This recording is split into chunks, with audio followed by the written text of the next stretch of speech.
시편 23편 1절에서 6절까지 말씀입니다.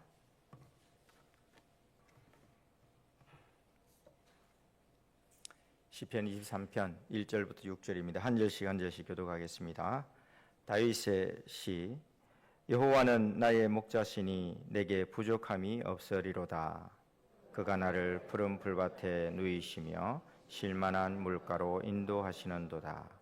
내 영혼을 소생시키시고 자기 이름을 위하여 의의 길로 인도하시는도다. 내가 사망의 음침한 골짜기로 다닐지라도 해를 두려워하지 않을 것은 주께서 나와 함께 하심이라. 주의 지팡이와 막대기가 나를 안위하시나이다. 주께서 내 원수의 목전에서 내게 상을 차려주시고 기름을 내 머리에 부으셨으니 내 잔이 넘치나이다. 내 평생의 선하심과 인자하심이 반드시 나를 따르리니 내가 여호와의 집에 영원히 살리로다. 아멘.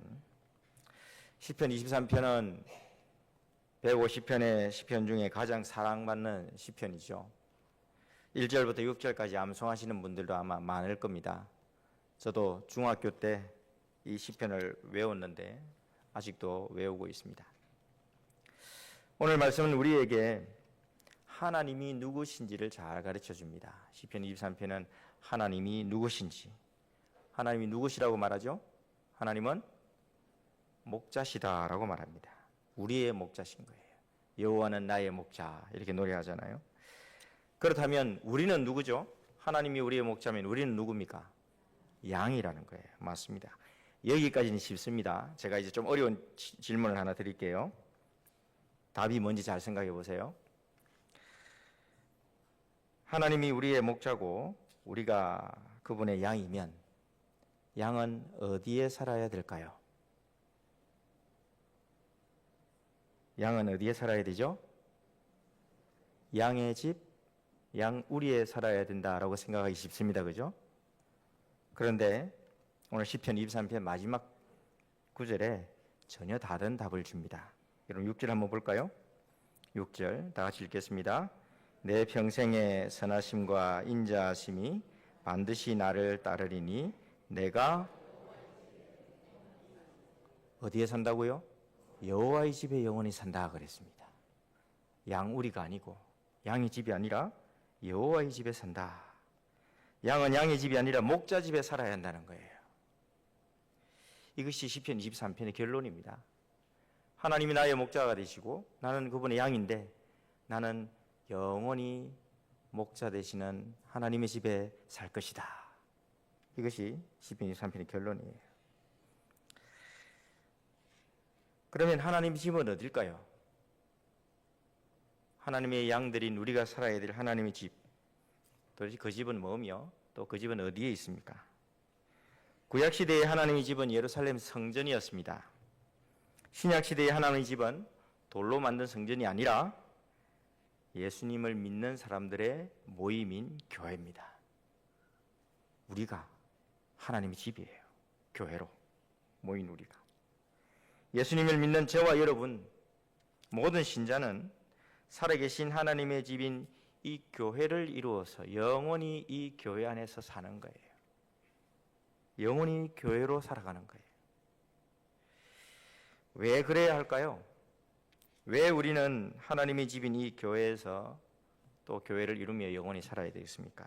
오늘 저는 이 질문에 답하면서 하나님의 집인 교회에서 영원히 행복하게 삽시다 라는 주제로 설교하도록 하겠습니다. 따라합시다. 하나님의 집인 교회에서 영원히 행복하게 삽시다. 하나님의 집인 교회에서 영원히 행복하게 삽시다. 왜 하나님의 집인 교회에서 영원히 살아야 되느냐? 세 가지 이유가 있습니다. 첫 번째, 목자이신 하나님이 교회를 통해 우리의 부족함을 채워주시기 때문에 그렇습니다. 따라합시다. 교회를 통해 우리의 부족함을 채우십니다. 하나님께서, 목자이신 하나님께서 교회를 통해서 우리의 부족함, 양들의 부족함을 채워주시는 그런 은혜가 있기 때문에 그렇습니다. 목자가 하는 가장 중요한 일 중에 하나는 양의 부족함을 채우는 겁니다. 여러분, 양이라는 동물은 제가 잘 모르지만 책으로 배웠지만 이 동물의 세계에서는 가장 약하다고 그래요. 동물의 세계에서 가장 약한 짐승이 바로 이 양입니다. 그리고 미련하다고 합니다. 스스로 먹이를 찾을 능력도 없고 광야에서 길을 잃고 헤매는 경우도 참 많다고 합니다. 늑대나 사자가 나타나도 자기를 스스로 지킬 수 있는 무기가 하나도 없다 그래요. 발톱이 있는 것도 아니고 아주 날카로운 송곳니가 있는 것도 아닙니다. 하지만 목자가 곁에 있으면 완전히 이야기가 달라지는 거죠. 목자는 양의 부족함을 완벽하게 채웁니다. 하나님은 우리를 돌보는 목자십니다. 하나님은 우리의 부족함을 늘 채워주시는 분입니다. 그렇다면 우리가 목자이신 하나님의 돌보심을 가장 잘 받을 수 있는 좋은 방법, 하나님의 채우심, 하나님의 돌보심을 가장 잘 받을 수 있는 방법이 뭐냐? 바로 목자의 집, 하나님의 집에 영원히 거하는 거예요. 시편 23편 1절과 2절을 다시 한번 보십시다. 이런 관점에서 1절과 2절 다 같이 읽겠습니다. 여호와는 나의 목자시니 내게 부족함이 없으리로다. 그가 나를 푸른 풀밭에 누이시며 쉴만한 물가로 인도하시는도다. 아멘. 여기서 푸른 풀밭, 쉴만한 물가는 목자이신 하나님께서 양인 우리를 얼마나 풍성하게 먹이고 마시게 하시는지를 보여주는 아주 상징적인 표현이죠. 하나님은 광야 40년 동안 이스라엘 백성들에게 목자가 되셨습니다. 그들이 배고팠을 때 하늘에서 만나를 내려주셨고 목이 말랐을 때 반석에서 물을 나게 하셔서 갈증을 해소해 주셨어요. 만나와 물은 하나님께서 이스라엘의 부족함을 채워주신다고 하는 것을 가장 분명하게 보여주는 표적이었습니다.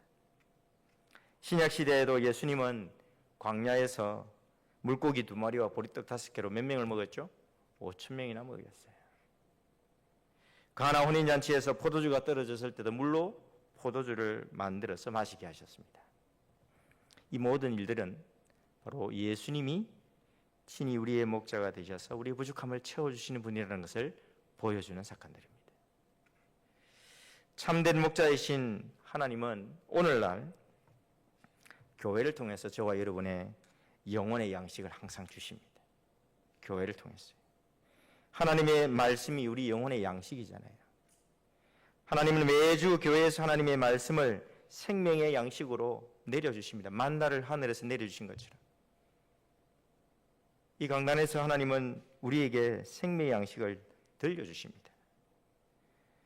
교회에서 하나님의 말씀인 설교를 들을 때 우리의 부족함, 양인 우리의 부족함이 채워지는 거예요. 우리의 배고픔이 해결되고 우리의 갈증이 해결됩니다. 이 말씀을 통해서.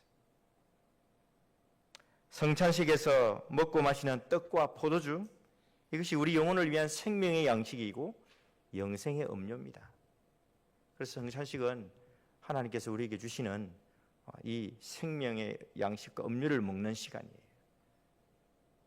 귀로 듣는 말씀이 아니라 입으로 먹고 눈으로 보고 몸으로 느끼는 말씀이죠. 그러니 성도 여러분, 우리가 하나님의 양이고 하나님이 정말 우리의 목자라고 진실하게 믿는다면 우리는 교회 아닌 다른 곳에서 우리 영혼의 배고픔이나 목마름을 채우려 해서는 안 된다는 거예요. 목자이신 하나님께서 이 세우신 불러 모으신 이 초계 교회에서 우리는 매주 하나님이 주시는 양식과 음료로 생명을 얻고 기쁨을 누리고 행복하게 그렇게 살아가야 한다는 겁니다. 하나님께서 그래서 교회를 주신 거예요. 초계 교회에서 저와 여러분의 부족함을 늘 채우시는 그 하나님의 은혜를 경험하면서 참으로 행복하게 신앙생활을 해나가시는 저와 여러분 되시기를 간절히 바랍니다.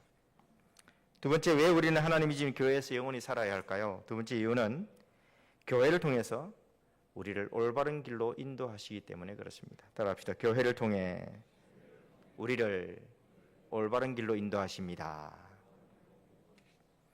양들은 눈이 어둡고 미련해서 어디에 푸른 풀밭이 있는지, 어디에 위험이 숨어 있는지 모릅니다. 가다가도 잘 넘어지고 길도 잘 보지 못하는 어두운 눈 때문에 함정에 빠지거나 길을 잃는 경우가 그렇게 많다고 합니다. 그래서 이사야 선지자가 이렇게 말했습니다. 우리는 다 양 같아서 그릇 행하여 어떻게 했죠? 각기 제 길로 갔거늘 말합니다. 각기 제 길. 목자의 인도가 없으면 양들은 한순간도 올바른 길로, 안전한 길로 갈 수가 없습니다. 그래서 양들에게는 목자의 인도함이 필수입니다. 선택이 아니라 필수인 거예요. 그게 사는 길이고, 그게 행복을 누리는 길이고, 그게 바른 길로 걸어가는 길이었습니다. 구약시대에 하나님은 광야에서 이스라엘 백성들을 낮에는 뭐로 지키셨죠? 낮에는 구름으로, 밤에는 불기둥으로 인도하셨습니다. 신명기 1장 33절에 이렇게 되어 있어요. 한번 볼까요? 신명기 1장 33절. 안 되어 있습니까? 여러분 성경 한번 찾아보십시다. 신명기 1장 33절. 구약 성경입니다. 신명기 1장 33절. 아주 중요한 말씀인데요. 찾아보겠습니다. 구약 260쪽에 있습니다. 신명기 1장 33절.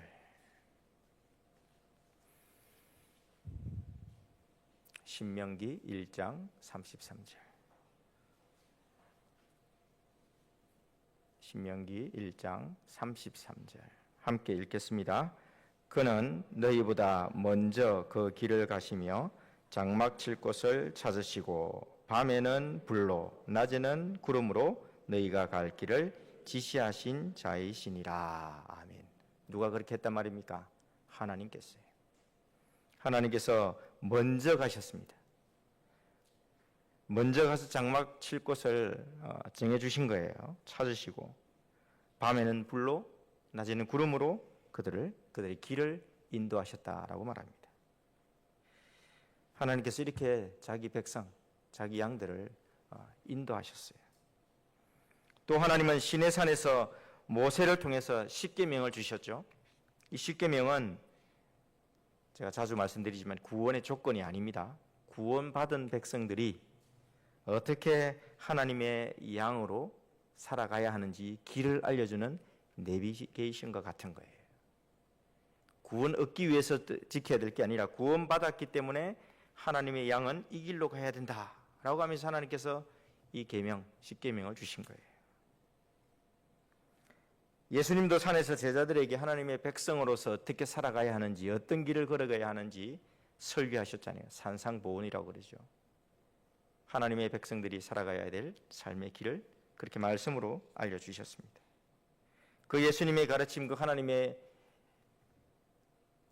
음성이 다 기록되어 있는 것이 바로 이 성경책입니다. 성경책. 이 성경 말씀이 오늘날 저와 여러분을 의의 길로, 올바른 길로 인도해 주는 하나님의 인도함을 받는 방법이에요. 그래서 참된 교회는 목자이신 하나님께서 가르쳐주신 이 말씀과 교리를 올바르게 부지런히 가르쳐야 합니다.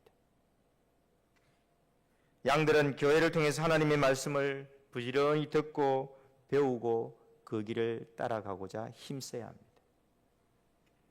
주의 말씀은 내 발의 등이요 내 길에 빛이기 때문에 그렇습니다. 그런데 양들은 자기 마음대로 걸어가는 경우가 많다고 그랬습니다. 각기 제 길로 걸어가는 경우가 많습니다. 종종 양들이 자기 고집을 부리다가 사망의 음침한 골짜기에 빠지기도 합니다. 거기에는 짐승들이 양을 잡으려고 항상 기회를 엿보고 있습니다.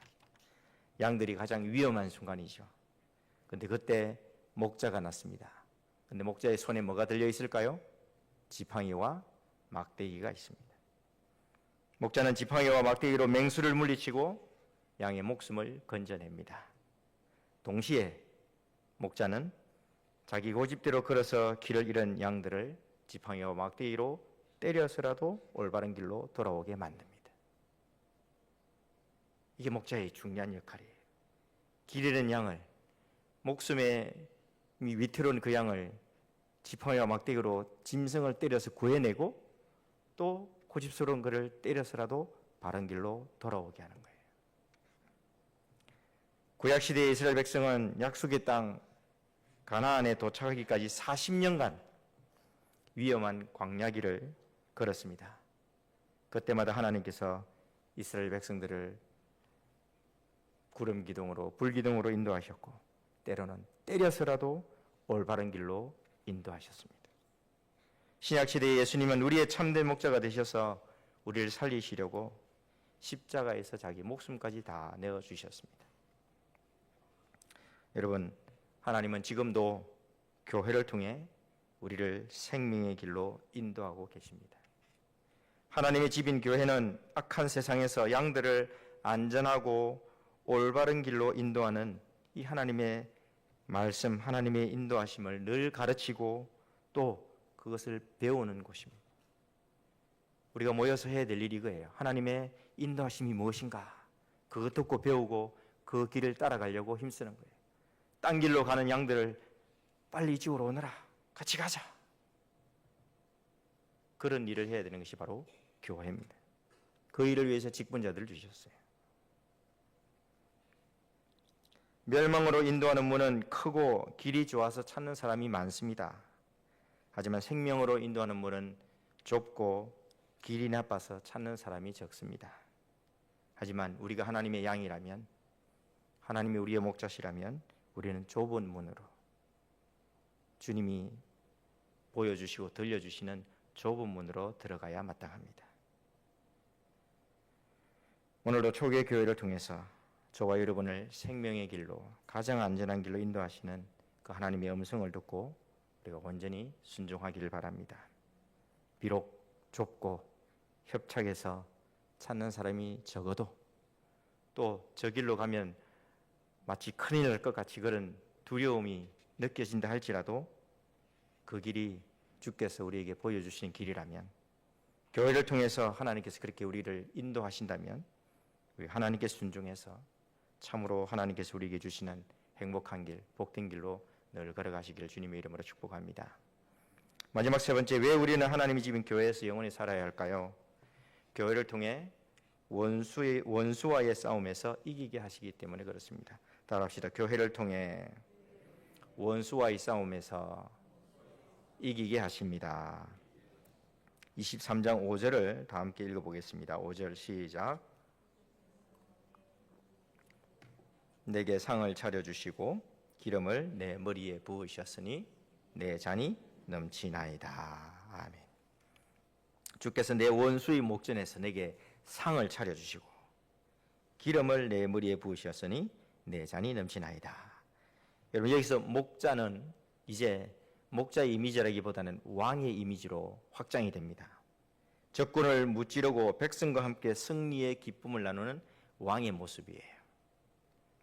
고대 왕들은 전쟁에서 이기고 돌아오면 그 원수들 포로로 끌고 와서 그들을 묶어놓고 그 앞에서 상을 차려놓고 신하들과 백성들과 함께 먹고 마신답니다.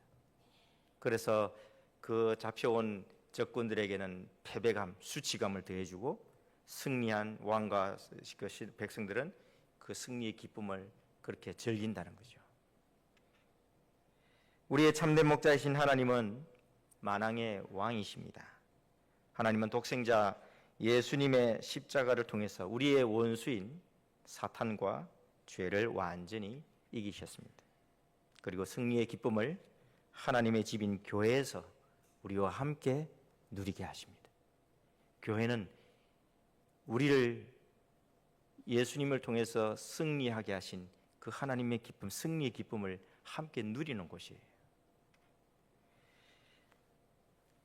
그 승리의 기쁨을 누리는 양식이 뭐냐? 바로 예배라는 거죠.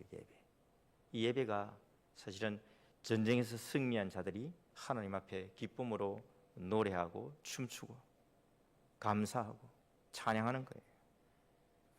예배는 사탄을 이기신 하나님께서 베푸시는 이 승리의 잔치를 지금 누리는 겁니다. 잔치상이에요. 그래서 제가 예배 시작할 때마다 하나님께서 우리를 천국 잔치 부르셨습니다라고 말하잖아요. 그죠?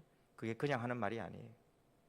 우리를 사탄과의 싸움에서, 영적 전쟁에서 이기게 하신 그 하나님께서 함께 우리와 함께 절기자라고 초청하며 우리가 함께 그 승리의 잔에 먹고 마시는 것이 바로 이 예배입니다. 이 예배에서 그래서 우리는 구원의 감격, 기쁨, 감사, 즐거움, 찬송 이런 것들이 우리 안에 넘쳐나는 게 당연한 거예요. 세상에서 살다 보면 낙심하거나 영적 싸움에 지쳐서 피곤할 때가 있습니다. 시험에 들 때도 있죠. 하지만 우리를 위해서 이미 승리하신 하나님께서 교회를 통해서 우리에게 승리의 장치상을 차려주셨습니다. 이 예배를 통해서요. 그래서 우리는 예배를 드리면서 새 힘을 얻잖아요. 피곤하고 지친 영혼이지만 우리가 예배를 드리면서 하나님께 주시는 에너지와 힘을 공급받습니다. 위로를 얻습니다. 새 힘을 얻습니다. 넘어져도 다시 일어날 수 있는 힘을 예배를 통해서 얻게 됩니다. 예배는 사탄을 이기신 하나님의 승리를 함께 즐기는 천국 잔치와 같습니다. 여러분, 교회는 영적 전쟁에서 실패한 사람들이 모여서 슬퍼만 하는 곳이 아닙니다. 낙오자들만 모이는 곳이 아니에요. 우리는 실패하고 넘어질 수 있지만 이미 우리를 위해서 승리하신 왕이신 하나님, 그 하나님께서 이기신 그 승리를 우리와 함께 나누시고 우리도 기뻐하라고, 그러면서 그 잔치에서 내 잔이 넘치나이다 라고 고백하면서 감격하면서 찬송하는 자리가 바로 예배입니다. 매주마다 우리는 내 잔이 넘치나이다 라는 이 고백으로 이 예배에서 참여해서 하나님 주신 기쁨을 누려야겠습니다. 이제 말씀을 정리하겠습니다. 시편 23편의 결론 6절을 여러분 다시 한번 읽어볼까요? 6절 다 같이 읽습니다. 내 평생의 선하심과 인자하심이 반드시 나를 따르리니 내가 여호와의 집에 영원히 살리로다. 아멘. 우리가 어디에 영원히 산다고요? 여호와의 집에. 죽어서 가는 저 천국 그 이전에 교회에서 하나님께서 우리를 불러 모으신 이 교회에서 하나님께서 우리의 목자가 되시고 우리는 그분의 양이기에 우리는 하나님의 집인 이 교회에서 사는 것이 가장 풍성하고 가장 안전하고 가장 행복한 것입니다. 교회를 떠나서는 구원도 없고 참된 행복도 없습니다. 하나님은 교회를 통해 우리의 부족함을 채우시고 하나님은 교회를 통해 우리를 생명의 길로 인도하시고 하나님은 교회를 통해 우리를 마귀와의 싸움에서 승리하게 하시고 기쁨의 잔치에 우리를 초대하십니다. 그러니 사랑하는 성도 여러분, 우리가 평생토록 이 땅에 사는 동안 하나님의 집인 교회를 사랑하고 교회를 통해 주시는 하나님의 음성에 늘 순종하면서 행복하게 살아가야겠습니다. 하나님의 집인 초계 교회에서 하나님의 양으로 살면서 날마다 내 잔이 넘치나이다 라고 고백하며 사는 참으로 행복한 저와 여러분, 우리 교회가 되기를 주님의 이름으로 축복합니다. 아멘.